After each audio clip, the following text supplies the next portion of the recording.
top. Oof. Dusty from the stuff I worked on it with. Yeah. Okay. Have that. Okay, now the first cut I'm going to make sure it's a little bit wider than I need. Okay. All right. Because I don't want to be shy. All right, here we go. Here we go.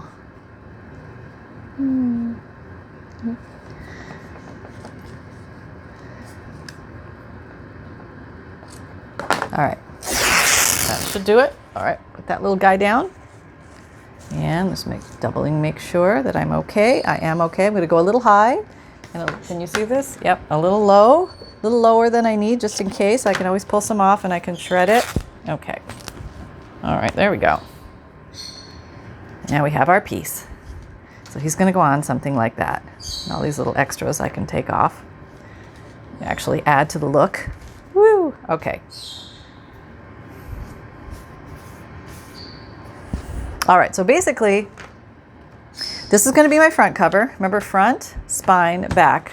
It's going to go like this and look like that. Okay. So just make sure you know which is your front and which is your back. Front, back. Okay, so now I'm just going to glue it into place, and I'm going to use Fabrifix again because it's a very strong glue, and I'm going to use finger tool, and let's do this. Make sure you can see. Yep, okay. All right, so I'm gluing. Now you want what I would say a moderate amount of glue for this, not so much that it's going to saturate through your fabric, because even though Fabrifix is a fabric glue, if you put too much on, it will ooze through. A lot of it will disappear, but some won't, depending on the fabric that you use. Some will make a mark and some will not. It's usually not a problem if you smear it thin enough, and that's what I want to show you with finger tool. And the thing about these is this glue is you want to get it around the little spine ribs here, because you want to tuck it in so that they look like well-defined spine ribs. Okay, I got plenty of glue. Plenty of glue. And let's just, using finger tool, we're spreading. We're spreading, and we're going to run down the little valley here, the little ditch that we've made, because I've run some glue in there too. I'm going to run over the top here, run around the edges, make sure that it's all there. Smoosh this around. Do this here. Smush, smush, smush. Smush it in there. All right. And now if it dries on, you can always add more, but if you work at a decent pace, and you'll get your pace as you do this. Don't sweat about it, and remember that it's a learning process, and these are still drying a little bit underneath, so they may migrate a little bit, so you probably want to let those dry, your spine ribs dry really well before you advance to this step, but we're just going to keep moving because, hey, we got stuff to do. All right. Going to place now. Place just at the top or a little above, and then orient. And then you want to orient everybody, making sure it's in the direction you want. You do have a few seconds with Fabrifix, okay? And you can make sure you have it in the right place, okay? Then I want you're going to use fingernail tool. If you don't have those, you can also, use, like the end of a yarn needle that is blunt, so you don't tear your fabric, but you can go around like that, or you can use your fingernails. If you got any of those, going around. I just grabbed this. I've never actually used this before. It actually works pretty well. It works better than my fingers. Okay, so there's that. Oh, that's actually quite nice. I like that. Don't have to go over it so many times. And as the fabric glue dries, it will grab more and more, so you want to just reinforce this a few times, over and over. Yeah, who knew? See, learned something new today. All right, it's a good day. It's a good day. And if you see any other tips or tricks you want to share as I'm going through, please feel free to leave your tips and tricks down below, because we all need tips and tricks, and I'm learning too.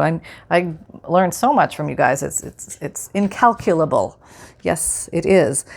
So thank you for sharing your tips and tricks, because we all learn, and it's so much more fun when we all learn together, right? This is like a giant quilting bee, but we're making books instead. And I'm here for the whole ride, the whole enchilada. So let's do this. I'm just trying to fray it a little bit more. Not necessary, but okay. So now the next thing is we're going to want to, once we have this all nice and adhered, hi, my birdies have woken up and they've realized that Mama is now making a video. So it's big Cheddar Fest time. They should settle down in a bit. And I did give them treats pre-video to bribe them, as I always do. And it's not working. Okay. Somebody asked me if they have an off switch. Yeah, I tried to find the off switch. I couldn't find it. All right, so I'm going to go ahead and glue this down as well. Now you want to be careful not to go over onto this. You want to stay on this. So sometimes it's better just to put a little, like put your top area just lightly down here, like that. Okay, and don't, if you can't make it all the way, don't force yourself, but just smush it so you get that that little tube gone, that little glue trail gone, but you're just like a smooth, so you're not going to get. Okay, you're not going to get blob through. Okay, so now you can do like a narrower one here. Just do a narrower one, and then come along with finger tool and smush. Give a good smush. And you'll see if it's too thick, you'll get bleed through, and then you'll be like, okay, I need to go thinner than that next time. And part of this is learn as you go. It is, and that's the fun of making journals. You know, everyone you're going to do a little bit different. You're going to try a different technique. You're going to play with it. You're going to have fun, and that's the whole idea. Okay, so we're going to do the exact same thing on this side. And this covers up that little issue of the tape, the paint not sticking to the tape. It will stick to the chipboard very well, but it will not stick to any kind of shiny tape. You could use a bookbinding cloth or tape if you like that. I don't like those myself, but a lot of people do swear by that. So you can buy bookbinding tape and do this as well to put your covers back on with your spine to connect them all. Okay. Yerp. Yerp. Okay. And we're going down. All right. So I got the tiniest amount of bleed through there, but I am predicting that that will dry because I had that happen on the one I did earlier, and that's what happened. So that's why I'm saying that. My grand prediction. Zoltar. Okay. All right. I am trying to get I got this stuck to my finger. I'm trying to get it off. Okay, there we go. Rolled it off. All right, so let me just see what you can see again. Okay, so let me hold this up so you can see what we've done so far. So we are cruising. I mean, look at that. We already have the front, spine, and back completed. Now, a couple things to say.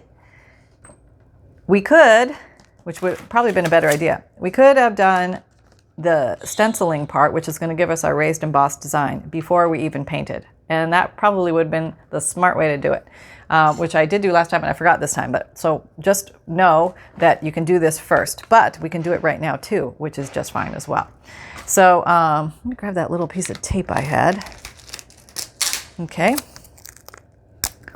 And I don't want to mark up the back too much. I'm just going to just like a light washi would probably be very good for this. But you know what? If it takes off some of the paint, we'll just repaint it. Okay, so now we're going to get something called modeling paste, and you can get different types of this. It's sold everywhere, but basically it's going to give you it's going to give you some texture. Okay, so what we're going to do is we're going to use any stencil of our choice, our favorite stencil, and we're going to put some modeling paste on it. And you can use a palette knife if you want to use a palette knife to smooth it in, which is perfectly fine. I like to use any old, it's an old hotel key or a gift card or an old credit card that I'm not using anymore. So I just put a little on here.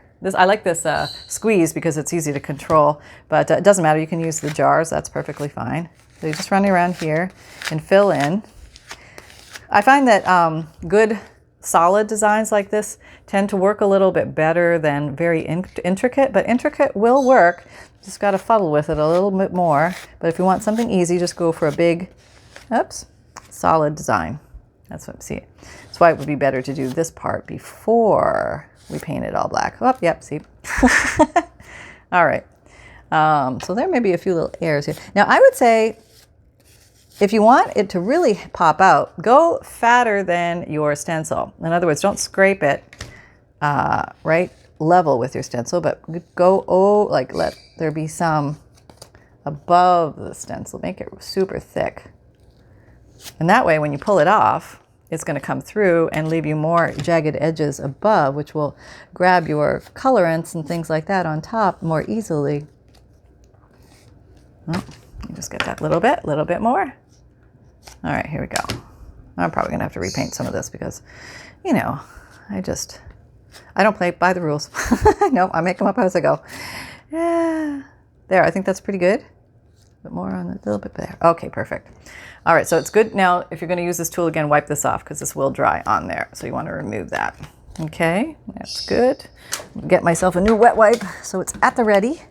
Ooh, I'm getting low on wet wipes. I need to get some more of these. Usually buy them in bulk because I use a lot of them. Okay, closing this up so it doesn't dry because it will dry on you. So make sure you remove that. And now we're just going to pull this up. Oop, there we have a tree. Isn't that awesome? So cool. I would recommend wiping this off or washing it off at this point, or else that will harden on your stencil. So I'm just going to, I've got a spritz bottle here for easy purposes. I'm just going to spritz it into my garbage can and wipe it off with a cloth so I don't have to worry about that. Okay, not bad. Okay, we're up and running again. Everything's good. I'm back. Okay. Okay. So now this needs to dry, and you can just air dry it as you could have air dried the paint. That's not a problem. But I think I'm just going to cover that over a little bit. Cover that over a little bit. Yeah, there. See, all evils are gone. Awesome. All right, I'm going to use this lovely machine again and do my little air drying act here again. So I'll be right back. Okay, I'm back, and I've just blow dried it with my little embossing tool, and now I'm ready to go ahead. I could do a couple things here. I could go ahead and start colorizing it right now to give the white on top of underneath against the black, but I think I would like to, as I did with this one, I am going to start with black surfaces and then enhance them. So let me show you that. It's pretty easy. Okay. Got the black gesso again. I'm just going to cover this up in black. All right, I'm going to be gentle. Go gentle so you don't knock it off, but it should be fine. Okay. Just going to cover it well. Okay. Then I'm just going to give so it blends into the background well. I should really have my, oh, hang on. That was a weird noise, wasn't it? Oh, Lord. That underneath. So I can paint comfortably. There we go. There we are. Shoo. Okay, just so it blends in. And we're ready to dry again. You can air dry again, or you can do it this way. Let me see how you guys are looking at this. Check your eagle's perspective. Yeah, pretty good. Okay, here I come back in for another blow dry. I see a few tiny places that the paint did not go with the big brush, so I'm just going in with one of these pointy Q-tips. And I am just going in and touching those little areas as needed. Very small, very delicate, not a big deal. And you just want to kind of eyeball your work and then let drying continue. As I will do. A little more drying. Actually, while this is drying, I'm getting my nice relief on there. It showed up really well. I'm going to go ahead and flip this over. It's almost dry, so I'm not too worried about it touching anything. But I'm going to work on the inside and put my piece of fabric on the inside so we can get that part rolling. Okay, now I've got a couple of options here. I have one of those flour sack cloths that I have, actually when I watercolor paint, I wipe my brush off when I have too much paint on it on one of these, and then I have this beautiful colored cloth, and you can also spray some distress inks and things like that on it, and I thought that would pop very nicely against the black. And my biggest concern is that it covers the Tyvek tape, but the Tyvek tape will be covered by another step we're going to do, so we don't have to worry about it being a little bit see-through. This is not really see-through, but either way, let's go ahead and do this. All right, so I'm just going to do the same technique. It's very tear-friendly, and it tears in both directions. How fun is that? I'm just going to tear a piece out here that I could play with, and then I'll shimmy it down to size. Okay, colors, size. Okay, so I know I want it at least this wide. This also gives your spine extra strength. And this will be what when we insert the text block with all the signatures on it, it's going to be adhering to this material and not to the Tyvek tape, which would be not as strong. But it will grab if you use Fabrifix. I've made some big tomes with Fabrifix on the Tyvek, and it's just fine. Okay, just make sure you're a little longer than what you need. Nope, hope I did that right. If not, I have extra, so it's okay. Okay, let's pick a pretty side. Yeah, I think that looks good. All right, so let's go ahead. I'm going to sit now and glue this in place.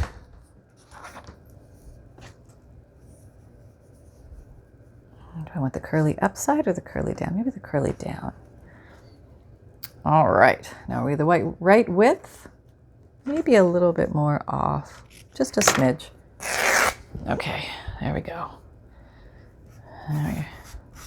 Okay, that way or this way, I think, yes. All right, so we're gonna go ahead and glue this in. Now, I'm gonna glue it basically the same way we did the other one.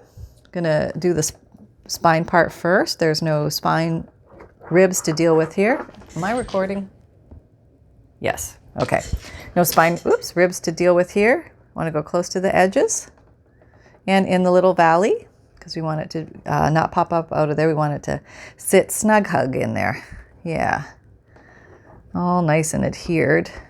Zigzagging. Swirlies will work. Fair amount of glue is a good idea. Okay, and let's go ahead and get out finger tool. You can also use gloves to do this. You can use a credit card to smear this if you prefer. Some people don't like to have glue on their fingers, so there are options. A couple of tips there for you. All right, go in here. Get in the, make sure you get in the valley, because you want it to stick in there. No, don't over glue, but you definitely want it to tack down. Okay, here we go. We're there, and I feel like we're there. All right, so now let's go ahead and place. We're gonna place. Are we in view? Yeah. Okay, so we are going to go equidistant and to the top with a little bit of hangover. This is where a hangover is a good thing. You want a little hangover just in case you're shy. And that way you'll have enough fabric to cover the whole thing. Okay, going off to the side. And searching for bone folder to just nestle it down gently into the groove here, training the little fabric piece to get all snuggled in. This is important because we don't want it to pop out. We don't want it to bunch up when the book is closed. So if you see a little spot that isn't adhered, just go back and add a little bit more glue. You always have a few seconds with the Fabrifix. Fabrifix and Fabri-Tac are, as far as I understand, they're the exact same product. That it just depends where they're sold. That's the research that I found on it. So if if you can't find Fabri-Fix, but you can find Fabri-Tac, you should be just fine. I believe they're made by the same company, Beacon. But I think if one is sold at Michael's and one is sold at Hobby Lobby or something, or Joann's, they might go under different names. That's from what I learned. Okay. Very nice. All right, so now we can adhere these or not adhere these. We can totally do it at a different time. And but I think I'm going to go ahead and adhere. Same process. Just a little bit on the edge, so I know I'm not going beyond my edge, which is very important. You don't want the shiny glue on your flat mat. On your flat matte surface that you just painted. Okay. Just run the bead of glue smooth with your fingers. Lay it down. Place. Don't stretch, just place. And it will grab in the right spot. Okay, now we're going to check here. Do the same thing. And you can always trim the tops and the bottoms and things like that after. But let's just get let's get it tacked down and in place. Okay. Here we go. Making a tome today. Making a tome today. All right, here we go. Placing. Place. Place. Place. I am going to complete this book as far as the basic structure, or if you just want to watch the cover part will pretty much be handled at the beginning. So just watch whatever you're interested. You can also hit the speed button to speed me up, or you can skip sections if that makes it easier for you to watch. All right, just make sure we can snip off these little guys as we go. All right, so there we have that in place. And I think I can take a little bit more. Nope. I want you to see everything. I want you to see everything. Okay, here we go. All right. I'm just going to keep it a little shorter, and then I'm going to ruffle it after. I don't want to pull this because I just glued it, so that's what I'm going to do. Okay. And some strings will come off as you're working with this fabric, but it'll all settle down at one point. Okay. So now let's just see how we're doing. Oh, it folds very nicely. No problem there. Everybody is still intact here. That is very good. So now let's go ahead and work a little bit more on this cover and just show you this little technique to make what your embossed area here pop a little bit more. And there are some easy and fun ways that you can do this. You could use like a multicolored ink pad. That would work as well. But today I'm going to use some gilding wax and gilding paste, and I have green and gold. And I thought that would look cool for this tree. And you can apply it with Q-tips. I would probably recommend the pointy tip Q-tip for the tight, small spaces and the flat, broader one for the larger areas. But I have had most success, and I don't use any of those, I use finger tool. And the reason I use finger tool is because you can control the pressure, and you don't want to press down. You want to glide over the top, because if you press down, you're just going to color all the black around it. You only want to color the tree, or a little haze is fine if you want that, airbrushed look. But if you just want to do the tree, that's why you want to make this a little bit thicker. Your stencil with a thicker modeling paste, pull it off, let it sit high, and then that will grab the ink. My goodness, I got so much. Not the ink, the gilding waste. The gilding paste or wax. Okay, fingers going in. Here we go. Just start lightly, and you can feel with your finger. Go light and smooth, and you can, emphasize as much or as little as you want. Okay. It's easier to do without the glue on your finger, because then you can really feel the sensitive ends of these little tiny branches here. And if you do get a little over and you don't want that look, you can just go ahead and cover it with more black gesso. So it's very easy. And it doesn't have to be solid. It can be just lightly brushed, just depending on the look you want to do.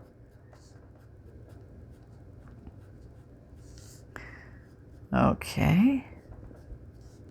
This is just outlining the branches. Make sure you don't have any big clumps on your finger. Kind of run it smooth.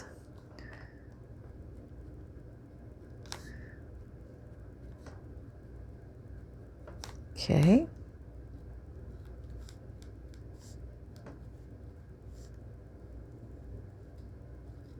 I always get a little over the edges. But I do like working, oh, now I got a big blob, see? The minute I say it, it happens. But I can just go in there with a small paintbrush and cover that. Or a Q-tip again. Okay, so now I have gold. Let's see what that looks like to you guys. Okay, so I have that looking kind of cool already. Okay, now I'm going to go back in and highlight with a little bit of copper, just to give it a little bit more depth. And I need another baby wipe. Here we go. Okay, yeah, this finger's got more stuff on it. That's what happens, it's very important to clean your finger tool. Goodness gracious. Yeah, I'd be able to feel a lot better if get the glue off my fingers. So I'm trying not to, let me just check to see if I'm recording. Yes, okay, I'm trying not to leave the video site so that the recording will work correctly. All right, here we go. Now it looks like I'm going to get ready for another rollover, so be prepared for part 3 of this. Okay.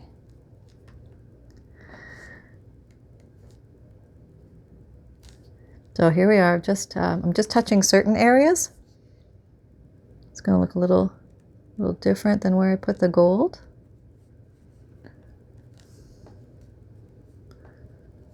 Just to give it a little bit more character. It's kind of fun. Oops. Okay, you can give it a little silver too if you want. I think some of the black showing through looks kind of cool. Get a little more on these.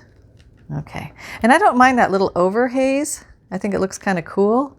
But there are some areas where I think maybe it's a little bit too much, and I might go back and just fix that. All right, so let me show you how I fix that. Okay. That was pretty easy to do. Anybody can do that. All right, I'll show you what we got so far.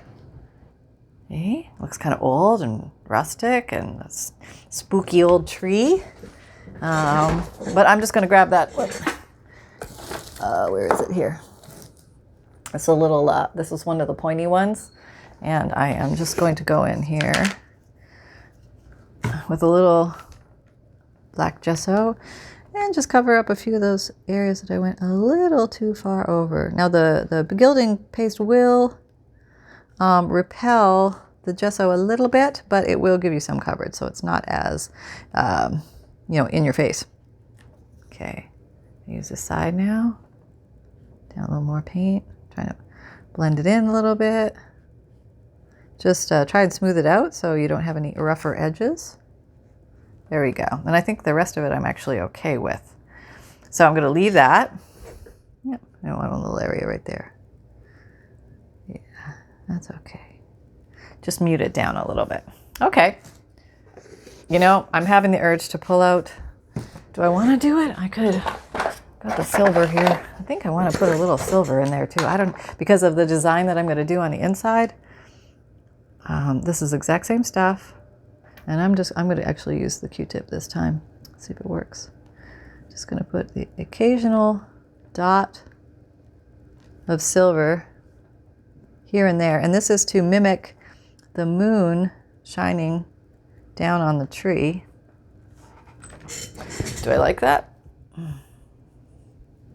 Let's see. Just a little bit. I don't know if I like that. I may remove that. And I'm going to go back to, maybe I'll pull out a little more gold. Just go over those spots. It didn't come out as shiny as I had hoped, so I'm just going to go back over it with gold. See how quickly I can go right back to the gold. Oh, more gold. Okay, there we go. And we're back to the gold. Okay, everything's fine. All right, so yeah, I didn't like that technique on there. So we can always change things as we go. And that's the nice thing about crafting and art, that you have options and flexibility. So I'm just going to blow dry this a little before I turn it over. And actually, yeah, let me blow dry it a little bit. Okay, right back. Okay, another thing I wanted to tell you, that let's say you could add to this design. Let's say I had stencils with letters and I wanted to stencil with modeling paste the word journal across the bottom, something like that I could do. Or I could develop the landscape here, or put little flourishes around these corners, something like that. So I would let this dry completely, and then I would come back and repeat the same process with the extra designs that you would like to add. Okay, so next, since we're still working on the outside of the cover here, let's do a few more things to jazz this up. And I'm going to put on these metal book corner protectors because I think they will look very cool. And you can use Fabrifix in here, or you can use art glitter glue, which is a wet white glue, to attach these, but it adds a nice finish. Just put a little bit of glue in there to have something to adhere to it. This is what these look like. If you've never seen them, they have little teeth on them, and that's going to grab onto your book corner. You can use your finger strength to get it in the first general location. Okay, I'm going to have to repaint that because I have dirty fingers. Yep. And I like to use this tool. It's a nylon pliers, jewelry tool. And this will help. Rotate this. Move these guys. Move that. And we are ready to move on to our papers. All right. Squish. Okay, get it in place, get it right location. Ready? Squish. And let's go a little extra squishy squish. There we go. And it's all in place here. Squish, squish, squish, squish. Okay, so that is in place. Now let's go ahead and put the next one in. All right.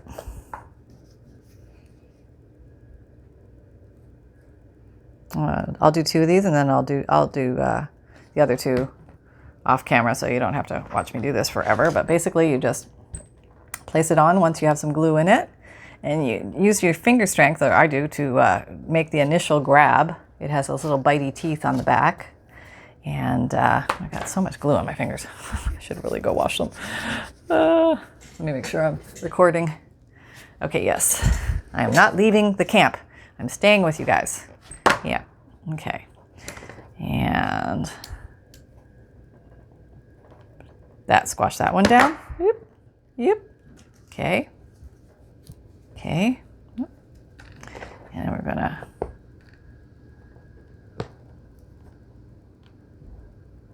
squish. There we go. Okay.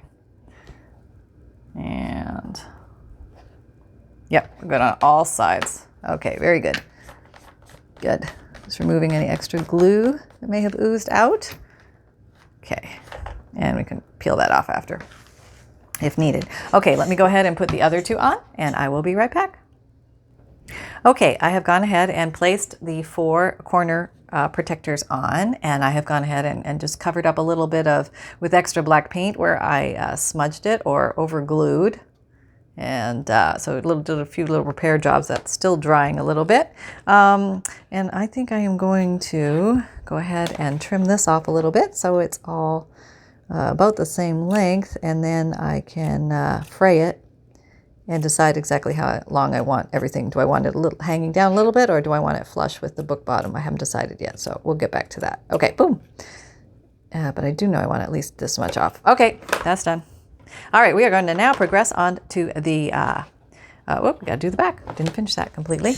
Let me finish the cover for you. So also with this cover, I enhanced the spine ribs a little bit, and you can do that with a myriad of ways. And I used a combination of inks and gilding paste to do that. Okay, so here's how I did that. I'm going to get some vintage photo, black soot, maybe a green. Let's see what we'll work with this time. We've got some blues going in there. I think I'll maybe grab a blue. Got not maybe the best blue here, but I've got broken china blue. These colors, vintage photo, forest moss, and black soot. And I'm going to use the associated daubers so I don't push too hard. And I've got those right here. And, all right, there's the brown one. Let's start with brown. The vintage photo. Just going to go lightly over the top and just give it a little bit of enhancement. Maybe do the edges a little bit more. Be careful not to go above and below. If it goes a little bit, that's okay, because it's supposed to look handled. And this would be where the natural weight of a hand would grab the book, and it would get a little bit dirtier here. So we're going for that worn, dirty look. Oh, I must have, I think I used the, yep, did I? I think I used the wrong one. Okay, well, that happens in my world. But I think I want to put some blue on here.